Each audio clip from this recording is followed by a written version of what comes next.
Guys এসি80 গানের scoping headshot কথাটা শুনতে প্লাস স্কোপিং শটগুলো দেখতে অত্যন্ত ভালো লাগে। আর অনেকে জানতে চাচ্ছিলেন এই শটটা কিভাবে মারে, তো আমি ভাবলাম একটু অ্যাডভান্স লেভেলের কাহিনী করি। এই কারণে একটা স্টিমারের লাইভ স্ট্রিমে গিয়ে শেখাতে যাচ্ছিলাম কিভাবে এই শটটা মারে। সামনে একটা এনিমি, প্রথম শট মিস, দ্বিতীয় শট মিস, তৃতীয় শট মিস। এরপর এই স্টিমারটা কি বলে শোনেন। আপনি ক্লিপটা নিয়েন। আমাকে নিয়ে মজা নিচ্ছে, তাই ভাবলাম যেভাবে হোক ওনাকে স্কোপিং হেডশট মেরে দেখাতে হবে। আর ভিডিও শেষে আপনাদেরকেও দেখিয়ে দিচ্ছি কিভাবে এই শটগুলো মারতে হয়। আর এরপরে আমি সুন্দরভাবে মারা খেয়ে যাই। এখন চলেন স্কোপিং শট কিভাবে মারে ওইটা দেখাই। প্রথমে শুধুমাত্র আপনারা শটগুলো দেখেন।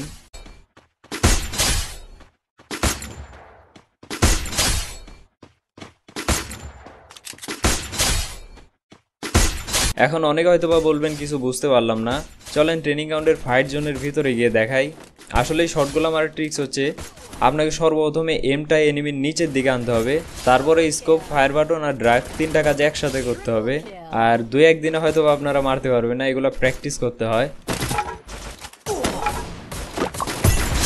Quadra kill! Dominated!